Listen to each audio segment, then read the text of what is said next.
Bienvenidos y bienvenidas a Esto no es un podcast NBA, el programa que te da tu dosis de ruido blanco diaria con la excusa de la NBA. Mi nombre es Sergio Rabinal y me acompaña Javier R. Rodríguez, un hombre que, por primera vez en la dilatadísima historia de este programa, ha preparado un extenso guión con el que nos vas a deleitar en el día de hoy. No solo eso, sino que seguramente en mi extensísima carrera en el podcasting voy a hablar de un tema del que sé algo. Porque después de 10 años solo de NBA sin saber lo que es un pick and roll... Claro, porque para quienes no te conozcan fuera de tu arroba de Twitter, tú eres podemos decir, un experto, una voz autorizada en todo aquello que tiene que ver con energías renovables, energía en general, cosas de cables y demás, que yo no tengo ni la más remota idea. Sí, digamos que cuando estudias historia tienes dos opciones: irte a comer a la fila del paro o no comer y básicamente morirte de hambre. Con lo cual he acabado trabajando en el sector eléctrico industrial de la parte de comunicación y claro, ahora lo que está ahí de moda a tope son las energías renovables, almacenamiento energético, eficiencia y estas cosillas. Así que voy ya 7 años con esa basura. Así que, con la excusa de que Javi sabe un montón y que a mí me preocupa este tema, le dije, vamos a hacernos un programa sobre el medio ambiente en la NBA, que hay muchas cosas, no se ha hablado apenas de ello. Me ha costado encontrar artículos que estuviesen, digamos, dedicados a esto, que estuviesen escritos en los últimos 10 años, porque hace, yo diría que ya 15, 16 años que la NBA hizo un proyecto de NBA Green, que era una especie de parte de NBA Cares para promover las cuestiones medioambientales, lavar un poco su imagen en ciertas cosas y, como siempre, adelantar a la NFL y a la MLB, porque no se preocupan de estas cosas, están principalmente preocupados en ganar más dinero. Así que, de cara a este programa, que lo explicaremos más en profundidad a continuación, hemos querido tratar un poco el tema del medio ambiente en la NBA, cuál es el contexto, qué acciones se pueden tomar y cuál es la realidad. Así que eso. Sí, básicamente supongo que te ha costado encontrar artículos sobre el tema, básicamente por una cuestión muy sencilla y que pasa en todos los sectores, que es que no se empieza a hablar de esto por parte de las empresas en cuestión, en este caso la NBA, hasta que no empiezan a hacer algo. Con lo cual ya tienes la primera pista, que es que la NBA empieza a hacer muy poco, porque si no esto es lo típico que se anuncia a bombo y platillo. Así que básicamente, si os ha costado encontrar es porque la NBA todavía no se ha puesto a manos a ello, como veremos en el programa de hoy. Hoy, en Esto no es un podcast NBA, hablamos de medio ambiente, de huella de carbono y de la sostenibilidad de una de las ligas deportivas más contaminantes del planeta. Empezamos. I mean, listen, we talking about practice. Not a game. We talking about practice. Did you call bank? I call game. They do have a timeout. Decide not to use it. Curry, way downtown. Bang! Bang! Oh, what a shot from Curry! Dragic misses the technical foul on Rasheed Wallace. He's gone. Chasing that farewell tour. They ever work you like that? Is that a trick question? You tell me. They gave up Kwame Brown. Who First cares? rounders. Kwame Brown is gone. The organization and everyone else in Boston, you guys will have me back. I plan on re-signing here next year. Oh! Para cuando llegue el año 2060, la Tierra, tal y como la conocemos, habrá subido su temperatura media entre 3 y 4 grados. Las temperaturas serán tan extremas en algunos lugares que será prácticamente inviable la vida allí. Y la sequía será el pan de cada día. Todo ello mientras el polo ártico incrementa su temperatura en una previsión cercana a los 8 grados centígrados. La inacción de la comunidad internacional frente al impacto medioambiental de los macroestados, como Estados Unidos, México o los BRICS, contrasta con las medidas tomadas por la Unión Europea desde finales del siglo XX. Este es un programa deportivo, pero cuya visión trata de ir un poquito más allá de la cancha. Y es innegable que hay pocas ligas de deportes olímpicos cuya huella ambiental sea tan grande como la de la NBA. Tomemos un ejemplo práctico. Esta semana los Warriors empezaron su camino en Houston, de ahí volaron a Nueva Orleans para volver a San Francisco. Una breve parada antes de poner rumbo de vuelta a Oklahoma City para ahí terminar la semana en Cleveland. Un total de casi 7.000 kilómetros en el transcurso de 7 días. Prácticamente como ir y volver de Santiago de Compostela a Varsovia en coche. La geografía es como es, y las leyes del mercado imperan en una liga que se mueve en aviones privados como si fuesen líneas de metro. Javi, hoy es un capítulo que teníamos muchas ganas de hacer. Tú eres un experto en la materia y yo soy solamente, como decía antes, alguien un poco preocupado por el planeta. Sabemos que hoy vamos a dar muchos datos. Vamos a hablar de cosas que no se suelen hablar, lo cual abre, digamos, un nuevo universo para mucha gente. Pero creo que era muy importante hacerlo. No digamos porque seamos los mejores ni vayamos a cambiar el mundo, sino porque creo que es algo que se debe de poner encima de la mesa, es decir, el impacto de los deportes a nivel medioambiental, porque muchas veces solamente hablamos pues, de la Fórmula 1 o de los deportes de motor, porque su impacto medioambiental es como más evidente, ¿no? Consumen gasolina, expulsan gases contaminantes y eso genera que sea más fácil encuadrarlos mentalmente dentro de lo que contaminan o de la huella que puedan tener. Pero con los deportes como puede ser el fútbol, como puede ser la NBA, nadie se plantea que un estadio contamina un montón. Claro, generalmente cuando hablamos lo que dices tú, pues te vas a lo fácil que es, yo sé que mi coche poluciona, con lo cual el de Fernando Alonso que va a 300 por hora tiene que contaminar un montón. Pero no piensas, ves un campo de fútbol y no ves, aquí está jugando en verde, no, tampoco veo que haya muchos problemas, es un balón y tres cosas, en el caso de la NBA, bueno, las luces del pabellón, pero no suele traer el foco. Yo por poner un poquitín de contexto, como este podcast va a salir el lunes, ya que estamos grabando aquí en pleno directo, estás, pues imagino, yendo solamente en el metro al trabajo, estás puteado porque es lunes y tienes que trabajar, que son dos cosas horribles que coinciden muy a menudo. Voy a darte una buena noticia. El mundo se va a acabar. Está hecho una puta mierda y este es un desastre. A finales del siglo XIX empezamos a quemar carbón como que no hubiese un mañana. Empezamos luego a quemar petróleo y dijimos, ¡guau! El crecimiento económico que está trayendo esto. Pasamos de 6.000 millones de habitantes a los 10.000 que vamos a alcanzar en 2050. Nadie se ha parado a pensar hasta hace 3 días en el impacto que tiene eso. Y ahora, para ponernos optimistas, estamos en una crisis ya constatable. No es crisis, es nueva coyuntura. O sea, es decir, una crisis es algo que es pasajero, esto ya es nueva realidad.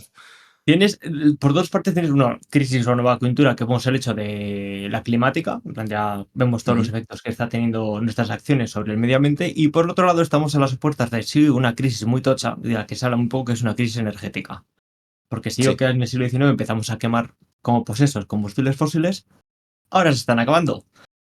Y no son renovables. Tengo malas noticias para vosotros. Y tampoco existen aviones eléctricos. Con lo cual, las consecuencias que va a tener esto las vamos a ir viendo durante los próximos 15 años porque, señores, no hay petróleo. Y el que queda es una mierda.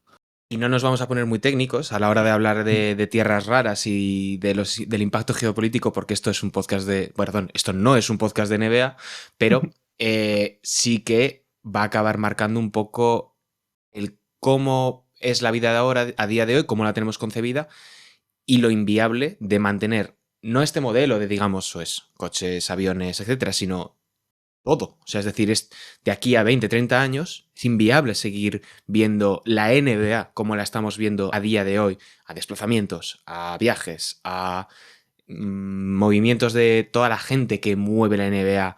No me refiero a jugadores, fisios, gente organizativa, todo el conglomerado de la industria de la NBA no va a existir de la misma manera a día de hoy. No, ni siquiera en el mundo. Para que os hagáis una idea, sin ponernos muy técnicos, un barril bueno de petróleo, de los que hemos estado sacando hasta 2015, en plan de petróleo como tú tienes la imagen de la película gigante ahí escurriendo, un 30% como máximo es diésel, lo que puedes sacar de ese barril de petróleo. El resto puedes sacar gasolina o derivados, pero el diésel, que la gente dirá, mi coche va con gasolina, estás muy jodido. La cuestión es que el 30% máximo que vas a sacar es diésel. De los de ahora, que ya sacas, pues lo que hablamos de tierras raras y demás, ya es menos, porque la calidad del petróleo es inferior. Y después, a mí el diésel me da igual. No.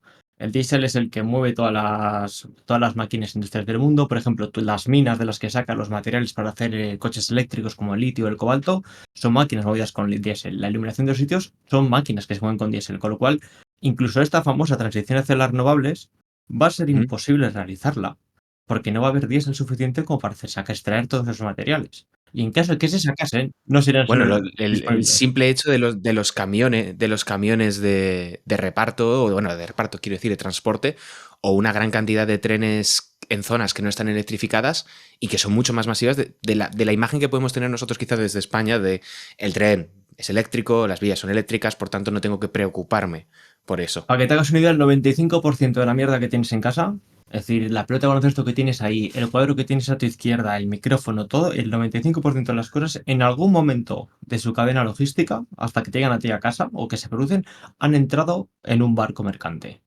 Y esos barcos, adivinas qué les mueve, el diésel. Sin diésel, olvídate de que te llegue tu camiseta pirata de los Warriors desde China. No van a llegar. Vamos a poner un poco en contexto después de, digamos, esta introducción del mundo se va a acabar mañana, no tiene sentido que sigas yendo a tengas trabajar. No tengas hijos, efectivamente. La situación actual de la liga. Para ponernos en contexto, siempre hay un ranking de los equipos, de cuánto de distancia recorren y, evidentemente, por cuestiones geográficas, los Blazers son siempre el equipo, la franquicia que más se ve obligada a recorrer más millas aéreas, que el año pasado ascendió a 46.000 millas, que es un porrón, ¿vale? Estaríamos hablando, creo que son 60.000 kilómetros, más o menos, aproximadamente. Si lo miras desde este punto de vista, es una barbaridad, pero que habían reducido en casi 5.000 respecto al año anterior. Lo cual es bastante, teniendo en cuenta que Portland está en una esquina, como estaba Seattle en su momento, y el equipo más cercano que tiene es a la franja de California, que creo que el primero es Sacramento, o San Francisco, ahora mismo ya no recuerdo, o ya te vas a los Minnesota. Es muy complicado para un equipo como Portland Trail Blazers reducir más sus millas. Es decir, pero eso depende más bien de la NBA, de cómo construya sus calendarios. Hay que romper una lanza a favor de la NBA respecto a que ahora es más difícil que si un lunes juegas en San Francisco, el miércoles te toca jugar en Nueva York y de Nueva York te tengas que ir a Oklahoma City. Eso ocurre menos, pero hay una barrera absolutamente insalvable y es que, salvo que estés entre Nueva York, Boston y Filadelfia y Washington, te vas a tener que mover siempre en avión a distancias por encima de los 1.000 kilómetros, 800 kilómetros, lo cual es insalvable para un coche, para un tren, etc. Sí, en plan de... La NBA, por datos presentados por las propias ligas, es de las 4 grandes ligas deportivas americanas la que más contamina. ¿Por qué es la que más contamina? Principalmente por lo que has dicho tú. No hay que olvidar que una temporada de NBA son en total 2.046 partidos, sin contar playoff. Son 2.046 solo de temporada regular. Y la media de cada equipo son más o menos unos 69.000 kilómetros, más o menos. Esto es un 7% más que la NHL, 36% más que la de béisbol o 44% más que la de fútbol americano. Es decir, para que os hagáis una idea, una vuelta al mundo son 40.000 kilómetros. Y eso es más, es decir, todos los años cada equipo de NBA da una vuelta y media al mundo solo en avión. Y de hecho, ¿por qué es tan contaminante la NBA? Precisamente por estos viajes, porque el 86% de las contaminaciones asociadas a la NBA son debidas al transporte tanto de los jugadores y los staff técnicos como de los aficionados. Porque, como bien dices tú, aparte que es insalvable estas distancias para avión, Estados Unidos es un país inmenso, pero aparte es un país que las infraestructuras y el transporte público las abandonaron hace 100 años prácticamente, desde Efectivamente, la Segunda Guerra Mundial.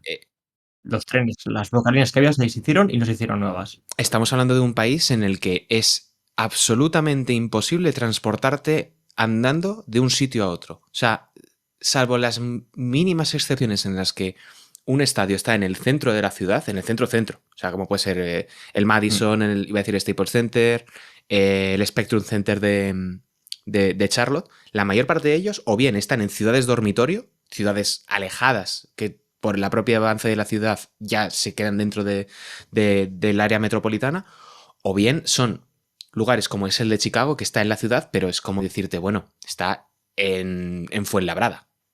Es decir, tienes que ir de propio hasta allí, a transportarte en coche, porque si vas en bus te dejas la vida porque las ciudades son absolutamente inmensas, y está pensado para que vayas en coche. Sí, todo el país. De hecho, a mí, por ejemplo, que me gusta mucho el tema de los mapas, tú ves la propia geografía de las ciudades de Estados Unidos y son grandes espacios vacíos. Como tú lo sabes por lo que tuviste que andar en su vía. Básicamente lo que haces es andar a través de aparcamientos, porque está pensado para única y exclusivamente acudir a los sitios en tu coche particular. Y de nuevo, se habla mucho de transporte y con mucha razón de los equipos, pero el propio aficionado, los 15.000 hooligans que se van al estadio de los Kings, por ejemplo, aunque luego hablemos de los Kings, porque en este caso han sido un ejemplo más que notorio en qué hacer en cuanto a sostenibilidad en la NBA, exagero, son 15.000 personas que tienen que coger el coche para ir. Tienes algún caso en plan Nueva York, Boston, ciudades, sobre todo de la costa este, que tiene una visión, o tuvieron una visión un poco más europea en su día de cómo se organiza la ciudad, que sí que puedes acceder mediante transporte público. Pero en el resto sobre todo de la costa oeste o el centro de Estados Unidos, es un completo desastre. Y para que te hagas una idea, de media, con todos estos transportes asociados, más gastos de luz del pabellón, energía y demás, son 31.800 toneladas de carbono por franquicia al año. Que para que te hagas una idea, es como si mañana pones a andar, como si pones a andar 7.000 coches y no paran de andar durante todo el año. O si lo quieres más gráfico, lo mismo que consumen ciudades, o lo mismo que contaminan ciudades como Ceuta y Melilla al cabo de un año sumadas. Y Es una barbaridad. son ciudades que suman, claro, no, es una barbaridad, son 180.000 habitantes. Es que es una barbaridad porque estamos hablando de equipos NBA, ¿vale? No estamos hablando ni de estados, ni de... por ponerlo, ni de ejércitos, ni de empresas mayúsculas que se trasladan o industrias como tal, sino de equipos, de grupos de 40, 50, 60 personas que se mueven diariamente por toda la geografía estadounidense, que es gigantesca. O sea, es que es una auténtica barbaridad. Mira, por ponerte un ejemplo, que siempre ponemos cosas de la NBA, que lo he mirado antes. Marc, el año pasado, Nacho Duque, que nos escucha, publicó un artículo que calculaba cuánto se había movido el Gran Canaria de baloncesto porque había jugado competición europea. Calculó que se había movido más de 121.000 kilómetros. Un equipo de aquí al lado, es decir, que tampoco es un fenómeno exclusivo del baloncesto estadounidense, sino que es algo que evidentemente está condicionado porque Canarias está en África y no está dentro del continente europeo. Pero ya es significativo el hecho de que también habría que extrapolarlo al caso de España, de Europa, etcétera, a pesar de que esta gente se mueve en aviones comerciales, la mayor parte de ellos, o en charters, cosa que los equipos NBA no. Porque ahí está el gran punto que hay que hablar, y es que todos los equipos NBA tienen su avión privado. Y lo peor, muchos jugadores tienen también sus jets, lo cual dispararía aún más todo lo que estamos hablando. Sí, ya, no estamos hablando de los viajes que hace Tatum para que le firme unas botas Kanye West y se juntan los dos en mitad del continente americano prácticamente. Y de hecho es un ejemplo porque incluso... Encima es que Estados Unidos tiene el problema tanto de ser un país inmenso como de nuevo la apuesta por el transporte público. Porque si mañana deciden, yo que sé, desde la Unión Europea o desde Estados Unidos, de donde sea, oye, mira, se acaban los vuelos privados por X razones, en la Euroliga más o menos se la pela un poco, porque tienes conexión ferroviaria, sobre todo por el centro de Europa, y luego España también está conectado. Estados Unidos no, en plan, tardas en hacer recorridos que se pueden hacer en coche en 5 o 6 horas, o que se pueden hacer en avión en hora y cuarto o 2 horas. Literalmente tardas 10 horas, tardas 12 horas, porque tienen conexiones nulas, el tren pasa una vez al día, las vías son literalmente de finales del siglo XIX y no han sufrido ningún tipo de remodelación. Es un desastre, es algo que tienen que afrontar a día de hoy porque no les queda, literalmente, no les queda tiempo para ver qué hacer en el mañana. No, o sea, es que a mí el tema de los trenes sí que me interesa mucho porque lo hemos hablado alguna que otra vez tú y yo, es la única opción viable de transporte de interciudades, etcétera, que puede vivir o puede sobrevivir en este nuevo periodo. Y en Estados Unidos no se puede. O sea, es que no se puede. Tendría que hacer una cantidad de infraestructuras tan grande que supone cambiar completamente el modelo. Y aquí hay algo que quiero hablar, y es que importa mucho el papel de los jugadores, ¿vale? Porque la NBA puede hacer 1000 cosas, ¿vale? Puede proponer 10 millones de políticas, puede reducir a nivel organizativo un montón sus residuos o la cantidad de plástico que ellos producen, pero claro, un jugador, como puede ser el caso este verano de Damian Lillard, que se está cortando el pelo en el aeropuerto de turno para subirse en su avión privado para irse a donde sea, te destroza completamente. Y estamos hablando de un país, lo primero, lo que decíamos antes, donde existe la cultura del coche para absolutamente todo. Pero también un gran peso de la individualización, del propio jugador, del ensalzamiento máximo y el no tengo tiempo que perder porque mi tiempo vale oro. Y esto se aplica a los aviones, que a mí principalmente es lo que más me preocupa. Porque luego las cuestiones organizativas ya es algo, digamos, que los estadios tengan hidrotermia, que tengan placas solares o que puedan reducir la cantidad de residuos que generan o las luces que utilizan, eso impacta. Pero los desplazamientos es algo insalvable y al mismo tiempo que se tiene que gestionar de alguna manera. Sí, bueno, ya lo tocaremos más adelante cuando hablemos de qué está haciendo la NBA a día de hoy para solventar esto, porque básicamente están apostando por reducir el número de desplazamientos a la poca manera que pueden hacerlo. Y sí, claro, es que los poderes no dejan de ser fruto de la cultura del país. Me hace mucha gracia cuando hablan de transporte público, de movilidad sostenible, que simplemente dicen como, me estás metiendo tu ideología por calzador.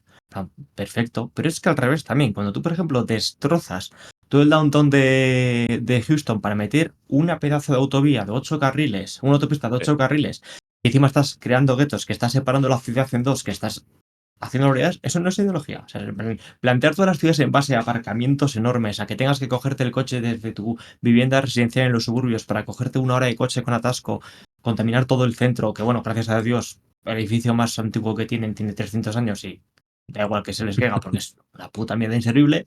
Eso no es ideología también. El problema no es que sea ideología o no ideología este tipo de políticas. La cuestión es que es un cambio con respecto a las completamente cochecentristas y completamente individualizadas que has tenido durante 100 años. Pues bueno, ya dirá el planeta basta y de hecho ya lo ha dicho. De hecho, estaba mirando antes para prepararlo. Simplemente a día de hoy, ya en Estados Unidos, hay un mapa sequía. Hay 10 zonas diferenciadas de toda la geografía estadounidense, sin contar ni Alaska ni Hawái, que están en grave problema de sequía.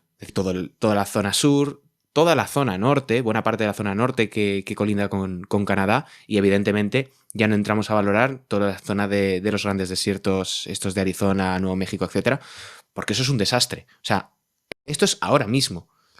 Y evidentemente no es el tema hablar de la situación medioambiental de Estados Unidos, vamos a concretar un poco más de lo que está haciendo la NBA. Lo decías antes, en un país en el que la idea de proteger el medio ambiente se sigue viendo literalmente como si se tratase de una caza de brujas hacia el coche, hacia inyectar o inocular una ideología que viene a destrozar lo que viene siendo la cultura occidental, cuando en realidad es bueno, vamos a poner un parche porque nos vamos al carajo ya. Sí, básicamente lo ven como si Lenin estuviera saliendo de la tumba para pincharte las ruedas del coche. Efectivamente. Y bueno, y antes de pasar de que está haciendo la NBA, ya hemos hablado mucho de transporte, pero hay que hablar también de los pabellones, que para que te hagas una idea, en cada evento, es decir, en cada partido, si intentamos tener en cuenta, por ejemplo, los otros 100 eventos que puede tener el estadio de los Kings al año, en cada evento se gastan de media entre 5 y 10 megavatios de electricidad. Y dicen, bueno, dicho esto, 5 megavatios. Bueno, es el consumo de 5.000 hogares al año. Es decir, si juntas todos los partidos de todos los equipos, estamos hablando que solo los estadios consumen tanta energía como el equivalente a unos 8 o 10 millones de viviendas. De viviendas, o sea, estaríamos hablando 8 o 10 millones, estaríamos hablando casi de 20-30 millones de personas, casi. Sí, estamos hablando básicamente de lo que sería el consumo de todo el conglomerado de ciudades de Nueva York y Filadelfia al año. Es una auténtica barbaridad. Claro, eso es lo que decía antes, de que ponemos mucho foco en los aviones, etcétera, pero el simple hecho de, claro, tú cuando vas a un partido de baloncesto, sea en NBA o sea en cualquier lado, te pides una cerveza, te pides unas patatas fritas, pero multiplica eso por 20.000 personas que hay cada noche, todos los residuos que generas, todos los residuos que genera la propia cocina para producir esa comida. Y es que es una cantidad de no me gusta el concepto de huella de carbono, porque es algo que nos han tratado de convencer las empresas para responsabilizarnos de nuestro impacto medioambiental, como si las empresas no fuesen las principales responsables de la situación actual. El 70%. Pero, efectivamente, todo eso lo sumas y te multiplica por 50 todo lo que estamos hablando de los aviones, casi. Porque es constante y es como un consumo muy de hormiguita, no te das cuenta y al final haces una enorme montaña. Sí, y de hecho, ni siquiera he metido en tocar temas como los has comentado tú, muy bien te es al caso, como puede ser el consumo de alimentos, de plásticos, de papel, que es una barbaridad también en la liga, o algunos equipos que incluso están empezando a meter mano en el tema de las camisetas, mido simplemente la energía porque es, para empezar, lo que controlo. Es lo más fácil de medir. Y lo que es más fácil de medir. Pero bueno, ya si quieres, ahora que ya hemos planteado cómo está el tema, vamos a ver de qué andan haciendo esto. Todo es una mierda, vamos a ver qué ha hecho la NBA para tratar de corregir esto. Así que, adelante. Pues bueno, la NBA está intentando atacar el tema de los viajes, que hemos hablado. El año pasado, para que te hagas una idea, solo hubo 53 partidos que no exigieron un viaje en vuelo. Este año... 53 de 2.500 Exacto. de temporada regular. ¿Qué ha hecho la NBA? Pues se ha empezado a hacer lo que tenía que haber hecho hace mucho tiempo, que es, vamos a hacer giras. Cuando te oyes, por ejemplo, los Boston Celtics están de gira por el oeste y te juegan pues con Lakers, Clippers, Kings, Warriors, pues ha empezado a hacer eso muy a menudo, pues sobre todo con las zonas de Los Ángeles, Nueva York y Florida. Porque aprovechas el viaje a California y ya digo, pues puedes jugar con 4 o 5 equipos, vas a Florida, juegas con 3, y vas a Nueva York y solo en Nueva York ya tienes 2, más bueno, Philadelphia y Boston que están relativamente cerca, o incluso cuando vas a Chicago pues ya sueles tener un back-to-back con Milwaukee. Haciendo esto, es decir, aumentando en prácticamente el doble o 40 partidos más los que no tienes viajes al cabo del año, han reducido 3.000 kilómetros de viajes por equipo. Que bueno, parecen pocos, pero si lo sumas son 90.000 kilómetros, que oye, pues unas 2 vueltas al mundo que se ha ahorrado la NBA en viajes de avión. ¿Por qué están haciendo esto? Hay unos objetivos, Sí, y aquí ya nos ponemos full masonería, Agenda 2030. Has tardado, es que lo estaba pensando que le ibas a decir, has tardado 26 minutos en decir Agenda 2030. Yo antes lo he tenido en la punta de la lengua, Sí. cuando has dicho la ideología, pero no quiero caer no quiero que me la dejes votando tan fácil. Voy a dejar que maderar un poco más la jugada. Pero ya hemos llegado en plan a la masonería. Agenda 2030 quieren reducir un 50% las emisiones contaminantes para el propio año 2030. Pista, no lo van a conseguir. Para reducirlas un 100% al año 2040, con de acuerdo a los objetivos del Acuerdo de París, etcétera, etcétera. Que pista, aún menos. No va a suceder. No van a estar muy por la labor de lograrlo. Luego, otras cosillas que están haciendo. Pues bueno, la NBA, como te decía, o como comentaba antes, ¿sabes cuando una empresa se empieza a tomar en serio la sostenibilidad? Cuando hablan de esto de manera pública. La NBA tiene una página que es NBA Green, que la puedes consultar, y tiene 3 medidas. 3 medidas. La primera está que hemos comentado los viajes, que está bien, y luego ya tienes cosas tan hilarantes como reducir un 80% el consumo de plástico en oficinas. Ni siquiera estamos hablando de pabellones, en oficinas. O, por ejemplo, reducir a un 50% la cantidad de plásticos y materiales nuevos en las camisetas para que un 50% sean poliestirinos reciclados. Un 50%. Yo tengo aquí delante un informe que publicó la NBA a principios de la temporada 2022-2023, donde comenta lo que dices, la reducción de 80% de los plásticos en sus oficinas, que la NBA, si no me equivoco, tiene aproximadamente 1.100 empleados en todo el mundo, que es bastante, pero no es tan significativo. Bueno, el año pasado se combinaron las 30 franquicias, o sea, los 30 pabellones, bueno, 29 pabellones porque los Lakers y Clippers comparten pabellón a día de hoy, para tener como una especie de programa de cara a cuánto consumen, por qué lo consumen, de reducirlo la mayor parte posible.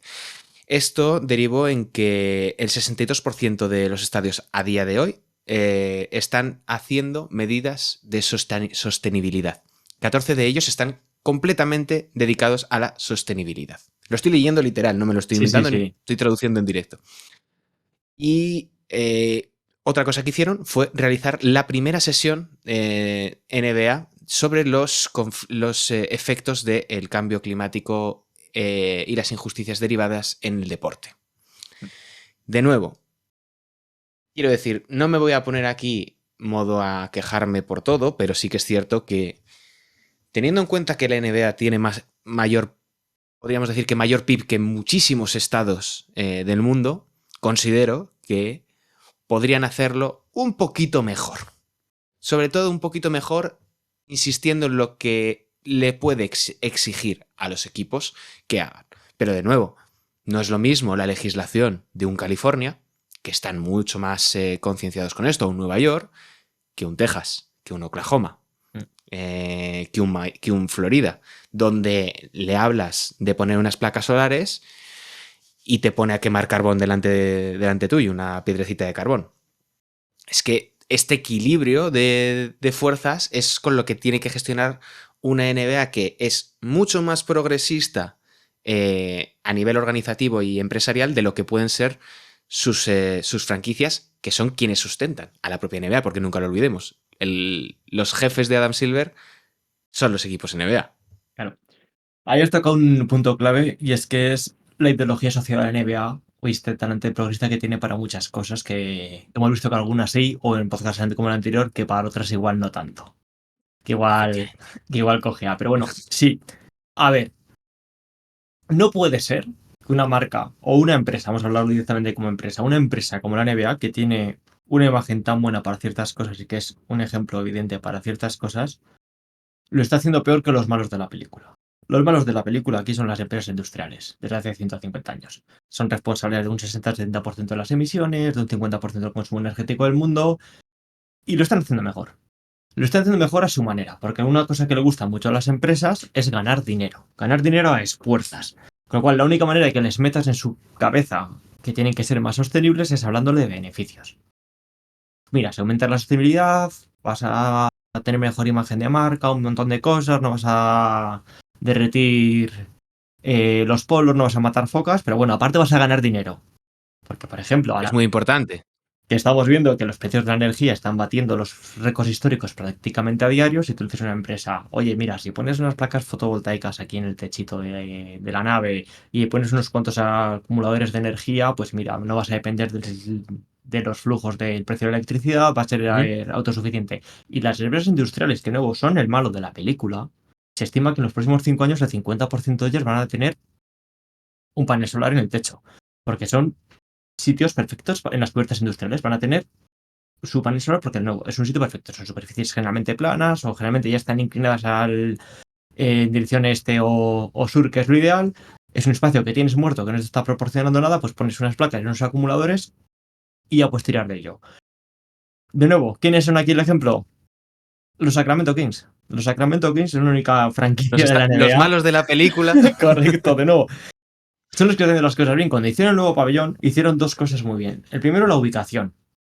Porque de nuevo, lo primero que se planteó fue vamos a ponerlo aquí a tomar por culo para que la gente llegue en coche, no haya atascos, etcétera, etcétera, etcétera. Hicieron un estudio de mercado y dijeron que bueno, que si lo ponían un poquitín más cerca se reduciría un 60% de las emisiones relacionadas con el transporte de los aficionados. Y lo pusieron mucho más cerca de la ciudad de Sacramento, que está prácticamente involucrada en el sistema de la misma. Pero aparte de eso, tiene todo el techo lleno de placas solares y aparte, que de hecho, mira, tengo el relato en plan de que tiene 1,2 megavatios de potencia generadora en el techo, pero es que aparte, a 40 kilómetros de la ciudad de Sacramento, tienen una granja solar, que es básicamente por las granjas son los espacios que ves llenos de paneles por la carretera, pues él lo tiene, que son otros 11 megavatios adicionales para sufragar todos los gastos de consumo energético que tiene el pabellón a lo largo del año, que es un pabellón que se llena 112 días al año con distintos eventos, aparte de conciertos, partidos y demás. Sí. Y vamos, el resumen es hacerlos sostenibles, hacerlo un poquito más sostenible todo lo que consumas. Sí, no depender de las empresas de esto o lo que hablábamos antes del gasoil, porque muchas veces la calefacción de estos sitios va por gasoil. Exacto, es lo que decíamos, estamos hablando de empresas que valoradas en 1.000, 2.000, 3.000, 6.000 millones de dólares, que realmente cubrir el techo de placas o llegar a un acuerdo, porque de hecho no hace falta ni siquiera que hagas una granja propia como los Sacramento Kings, puedes llegar a acuerdos con compañías comercializadoras que te garantizan que el 100% de suministro es energía verde o energía renovable. No es tan difícil, en cuanto a gasto no es tan difícil hacerlo. Sobre todo teniendo en cuenta que tenemos sitios como Phoenix, que es un socarral, Denver, que está muy alto, por tanto es más fácil que tengan días de sol, tengan más días de pleno sol. Oklahoma City, que además de estar en un socarral de nuevo, tiene una cantidad de viento tremenda, es una de las zonas de mayores huracanes, por tanto puedes tener energía eólica. Y luego por el norte, aunque no tengas sol, como puede ser pues Detroit, Milwaukee, etcétera, puedes hacer energía eólica. Y puedes Chicago conseguir, es una de las ciudades promoverlo. con más viento de todos Estados Unidos. Claro. Es decir, puedes aprovechar eso. Ya no me meto en los California porque ahí hay mucho más sol. Pero hay opciones para que tú hagas tu propio negocio mucho más sostenible y acabes ganando más dinero simplemente porque al final se va a encarecer tanto esa energía que es inviable mantenerlo a día de hoy tal cual. De hecho, yo creo que vamos a verlo, por mucho que las franquicias o los equipos en este caso sean mucho más deficitarios que la NBA, que son compañías multimillonarias, es más fácil que lo estamos viendo en España en unos años que los pabellones tengan las placas por planes como los promovidos como Europa de los fondos Next Generation, que os vais a hartar de hablar de ellos los próximos 10 años, porque son subvenciones públicas que te dan para poner placas solares. En Estados Unidos eso va a pasar a una escala mucho menor por cuestiones que ya hemos comentado, pero de nuevo, es que no Sí, hace bueno, que no falta. creen en las subvenciones. Claro, es que no te hace falta, que estás facturando millones y millones. Man, ¿cuánto dinero puede facturar los New York Knicks a final del año, aunque no sean relevantes para nadie? Si los Sacramento Kings han permitido hacer una barbaridad de pabellón como el que han construido y han tenido esto en cuenta, los Boston Celtics no tienen excusa para no llenar todo el techo del TD Garden de placas. Encima tienes los Celtics y tienes los Bruins. Y como esos, todos los demás equipos. De nuevo, los Phoenix Suns, ¿qué excusa tienes? ¿Qué No, no, excusa es una cuestión de estar dispuesto a cambiar completamente el modelo de esa parte del negocio. Y aquí podemos, si quieres, hilar con lo que las acciones que se deberían tomar de cara a reducir el impacto medioambiental que pueda tener la NBA en su conjunto, ¿vale? Esto lo entronco con una cosa que yo creo que es necesaria. Hay que reducir el número de partidos en NBA, ¿vale? 82 partidos es inviable, infumable, y a pesar de que yo me dedico a cubrir la temporada desde septiembre hasta julio, se puede reducir mucho más, los jugadores se verán beneficiados, el planeta en cierta medida también se verá beneficiado, y además de esto, mencionabas antes lo de las giras. Hay una cosa que hace muy bien el béisbol y la MLB estadounidense en general, y es que juegan ida y vuelta, o juegan 2 partidos seguidos en la misma ciudad en la misma semana. Es decir, si yo tengo que soy los Sixers y tengo que jugar en Miami, juego 2 partidos en Miami seguidos. Y de ahí me muevo, o bien vuelvo a Filadelfia, o bien pongo rumbo a otro destino. Y puedes hacer incluso un back-to-back, un Miami contra Filadelfia 2 noches seguidas. ¿Qué pasa? Comercialmente no es tan interesante para ESPN, para TNT, etcétera, que, pues mira, el viernes tienes a los Sixers en San Francisco y el lunes los tienes en Cleveland. Uy, qué bien. Puedo hacer 2 noches diferentes con estos equipos en diferentes contextos. Claro, es mucho más rentable para todas las personas lo que hablábamos antes. Cambiar completamente la visión del negocio para que sea bien más rentable o ganes más dinero. Pero es que las empresas y los equipos de NBA tienen que darse cuenta de que por mucha pasta que estén ganando ahora, dentro de 15, 20, 30 años, no van a ganar cero, porque no es viable este modelo. Lo que dices tú, que es el problema del aficionado, ya nos encargaremos los demás de hacer narrativas. En plan de. Pues imagínate que llegan al punto que dicen: pues mira, 2 meses de gira por el oeste de los Celtics, o 2 meses de gira por el este de los Sacramento Kings. Pues lo planteas así, en plan de cómo va el viaje, cómo va la racha de partidos en ese momento, que se están enfrentando, que tienen por delante. No es que se pueda hacer, es que se debe hacer. En plan, ya se encargarán los medios o se encargarán los demás de hacer ese tipo de narrativas y hacerlo entretenido para el espectador. O de venderlo en plan de lo que hicieron antes. Wow, es que están los Sixers en Cleveland. No, pues, igual me interesa más saber cómo ha ido los Clippers en su gira californiana.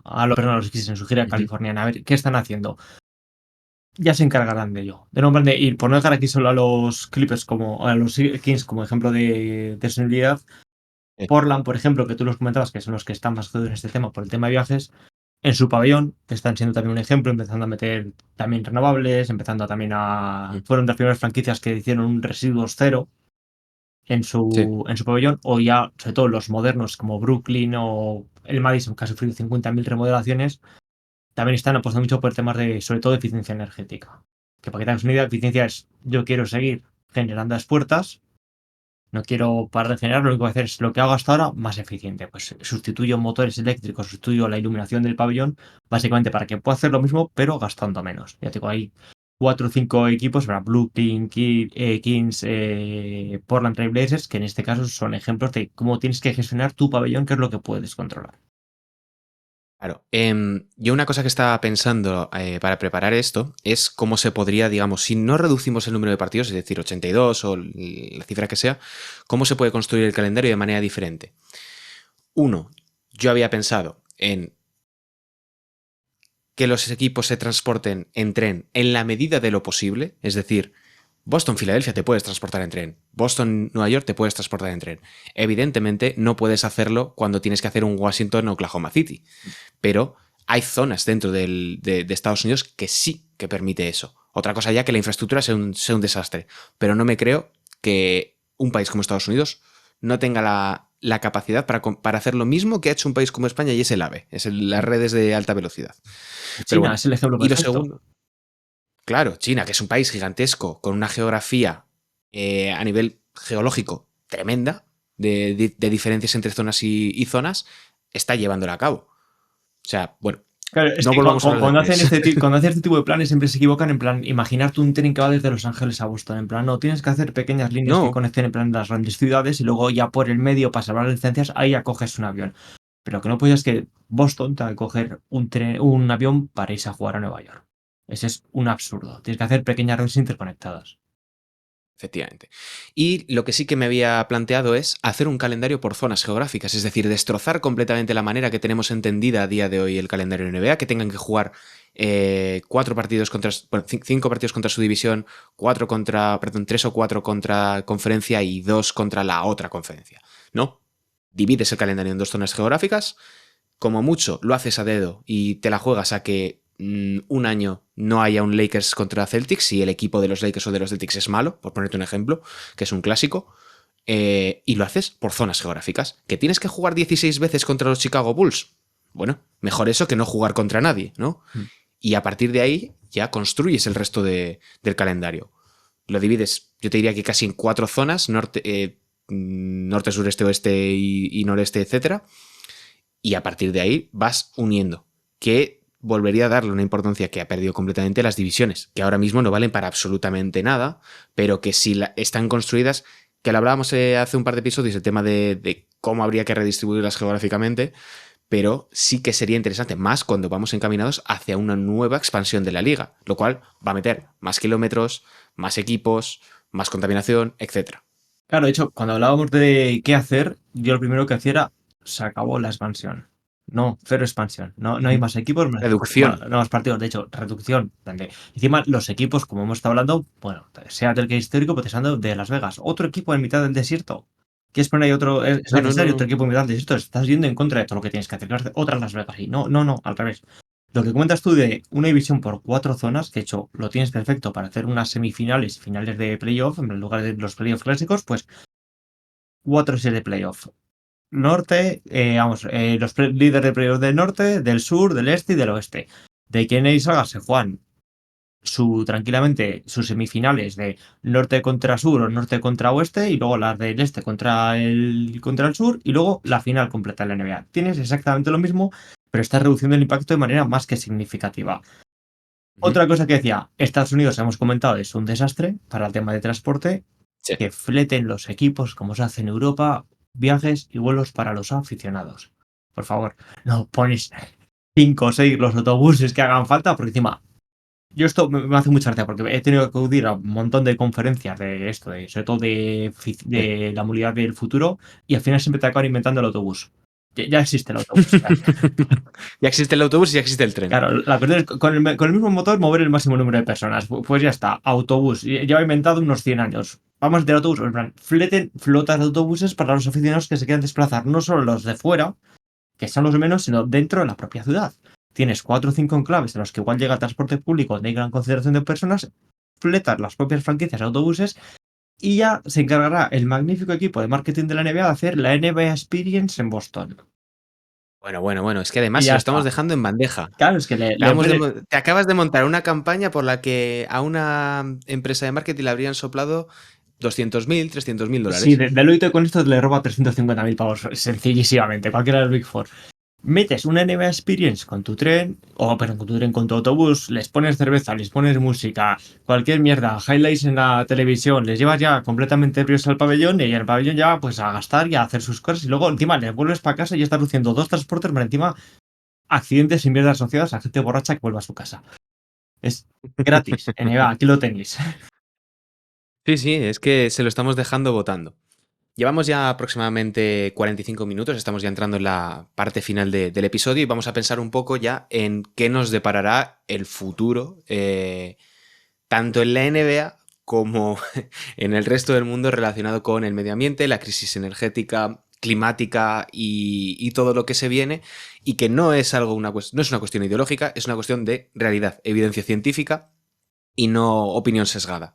Nos vamos al carajo, es una realidad. Ahora la cuestión es discernir o decidir a qué velocidad nos queremos ir al carajo. Si a velocidad nitro o a 20 por hora.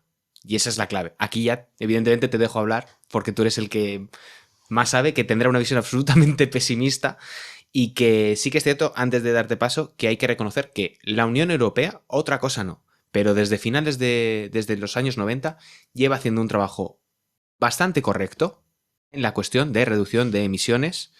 También tendrá que ver bastante con que está en una sociedad postindustrial y ya no de industrias, pero bueno, eso es otro tema. Pero sí que yo creo que sí que se han dado los pasos adecuados en ese sentido. No quizá los mejores, pero sí los más adecuados. Han hecho unas trampas al solitario. Es maravilloso. ¿Por dónde empezamos? Como vamos a desindustrializar toda Europa, con lo cual mis emisiones se bajan, pero claro, no bajan, sino que las estoy mandando a China, con lo que en realidad están subiendo, porque ahora la contaminación es el doble, porque es la que se hace tener toda la industrialización en China o en Marruecos, que se habla poco, pero en Marruecos. Gran parte de la desindustrialización española se ha ido hacia allí, más luego el traerlo todo para aquí en barquitos. Es decir, la hemos multiplicado. O podemos hablar, por ejemplo, con cosas como Alemania, que le están vendiendo tranquilamente. Decir, tenemos plantas nucleares porque son ultracontaminantes, pero luego vamos a comprar gas ruso a las puertas o vamos a montar de nuevo centrales de carbón. En Estados Unidos son aún más graciosos. Bueno, lo de Polonia con las centrales de carbón es increíble. Sí. Y Alemania, es que a mí lo que me toca los cojones es Alemania, porque se vende como ejemplo de estás poniendo centrales de carbón como un oso. En plan, no, para. O sea, para. Y en Estados Unidos ha hecho ya el doble de trampa, porque han inventado los bonos verdes. Pero que claro. ¿Eso qué es? El gobierno te dice, en plan, debido al número de emisiones de carbono que realizas al año, te dice, en plan, pues mira, tú tienes este cupo de bono verde que tiene tus ventajas fiscales. Es decir, si tú tienes, por ejemplo, imagínate como las estrellitas del colegio, ¿no? Te dan 5 estrellitas. Y tú como eres Tesla, eres una empresa asociada a energías renovables, te dan 10 estrellitas. Lo que yo soy Volkswagen. Yo no tengo 10 estrellitas, yo tengo una. Pero ¿cuál es la primera medida que adopta Volkswagen o cualquier empresa para ser verde? No es mejorar su eficiencia, es reducir sus emisiones de carbono, es ir a Tesla y comprarle 2 estrellitas. Con lo cual yo, sin hacer nada, solo pagar una pasta a Tesla, ellos son un poco menos sostenibles, pero yo lo soy más, sin hacer nada más que pagar a la otra empresa. Espectacular. Bueno, pero vamos a centrarnos un poco en qué nos depara el futuro en el contexto de NBA, ¿vale? Porque llevamos hablando mucho durante este episodio de lo que se está haciendo mal, lo que se podría hacer mejor, pero ¿cuál es la realidad o cuál es el futuro a corto y medio plazo de la NBA en cuestiones energéticas, medioambientales, de impacto, etcétera? Yo creo que hagan una cosa basado en el ejemplo de los Sacramento Kings. Los Sacramento Kings, como os he comentado, aparte de los techos solares, han montado una granja solar a las afueras de Sacramento. La NBA, por dinero, por extensión, por sitios en los que tiene todas las herramientas para hacer una empresa comercializadora de energía. Pueden hacer un fondo común entre todos, llenar las afueras de Phoenix de paneles solares, introducir esa energía en el sistema de red de Estados Unidos y suministrarse a sí misma. Evidentemente, el kilovatio que se genere en Phoenix no es el que se va a consumir en Boston, pero se va a consumir en Phoenix, con lo cual se puede repartir perfectamente. Mira, nosotros consumimos 800 megavatios al año, pero estamos produciendo 920. Con lo cual estamos, aparte de que nuestras emisiones asociadas a nuestra producción de energía se han eliminado y encima estamos repartiendo más energía al resto. Eso es lo más básico que podrían hacer y que tienen capacidad para hacerlo. Volviendo a lo que comentabas de a dónde nos vamos. Nos vamos a la mierda. De nuevo, no es cuestión de cabezonería, es que es insostenible. No se puede seguir este vuelo porque, de nuevo, no van a quedar recursos fósiles para hacer 5.000 viajes al año. Es que no es que haya que inventar la rueda, es que la rueda ya no vale. Tienes que hacer algo porque en 15 años, literalmente son 15 años la fecha clave, no vas a tener capacidad para hacer esos viajes porque van a ser incluso inasumibles desde un punto de vista económico. Ya no quiero hablar de qué ciudades estarán bajo el mar, porque hay muchas posibilidades. No quiero entrar en el meme de Holanda, pero hay muchas posibilidades de. Claro, o sea, hay una gran cantidad la mayor parte de las ciudades NBA son costeras, o son prácticamente costeras porque están muy cerca, como puede ser Houston. Va a haber situaciones, sobre todo por el norte, que van a estar muy fastidiados en las zonas del Golfo, como decías, de Houston, de Nueva Orleans, te diría incluso Miami, son problemáticas. Y el problema es que Estados Unidos tiene algo, y es que hasta que no le ven las orejas al lobo, que lo tienen enfrente, no toman acciones, no toman medidas al respecto de algo que es que ya no es que esté aquí, es que ya te ha adelantado por la derecha y está ya 5 ciudades más adelante tuyo. Vamos a tener en el año 2050 los Celtics va a ser el equipo con más anillos de la NBA y el segundo van a ser los Chicago Bulls. Porque toda esa zona cercana a los grandes lagos y a la costa atlántica es lo único que va a tener recursos para poder seguir adelante. Van a ser 12 equipos NBA. Hoy nos ha salido un episodio mucho más condensado. Nos hemos quedado en 40 y pico, 50 minutos, que está bastante bien porque hoy hemos metido bastante peñazo. Es un tema que a nosotros sí que nos gustaba mucho, que queríamos abordar lo antes posible para saciar nuestra necesidad de volcar todo lo que habíamos aprendido de golpe. Y creo que era importante, quizá, haberlo abordado desde un prisma tan outsider como puede ser el nuestro de este programa, para también trasladar esa preocupación o esa realidad, como lo quieras llamar, ese pesimismo en tu caso, a la gente que nos escucha, porque es un tema, de nuevo, muy importante y que nos centramos mucho siempre, como decía al principio, deportes de motor, emisiones de carbono de la Fórmula 1, que pretende, de nuevo, igual que la NBA en 2030, no tener emisiones de carbono. No va a ocurrir, es imposible. Tendrían que de entregar las armas y disolverse para que dejase para que eso sí fuese, Mira la fórmula, fuese posible. Claro, sí, las cafeteras tampoco no son ni divertidas ni dejan de ser contaminantes igualmente. Y bueno, a modo de conclusión, Javi, sí que te voy a pedir algo positivo, por favor, algo positivo para que la gente que nos esté escuchando, no, como decías tú, nos esté escuchando en el metro un lunes por la mañana, no quiera lanzarse a las vías del tren. Algo positivo sobre este tema. Algo positivo, efectivamente, hay que quedarse con algo positivo. Vale, cuando entre 2 años, porque a ver, la NBA no es tonta y se va a poner las pilas, cuando entre un par de años la NBA saque su informe de sostenibilidad ya en serio y haga cosas ya adelante, vais a poder decir, yo esto ya lo sabía. O yo estuve aquí. Si mañana ya empecéis a meter la chapa a vuestros compañeros de curro con esto, dentro de 2 años vais a decir, ¿qué razón tenía este cabrón? Y ya está, no hay nada más positivo sobre el tema. Lo siento pues mucho. Me gusta bastante este cierre. Me gusta bastante este cierre de yo ya lo dije, yo ya lo sabía, porque lo escuché en un podcast random de 2 tíos blancos en internet. Así que con esto nos queremos despedir hoy en Esto no es un podcast NBA.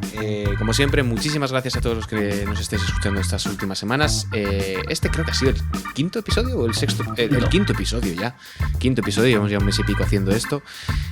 Hasta que nos duren las ganas de hacerlo o el tiempo libre, como decíamos en el anterior episodio, se nos consuma. Muchas gracias por estar ahí. Hasta la próxima. Muchas gracias a los 10 que habréis llegado hasta aquí ya. Un abrazo. Pues nada, bien.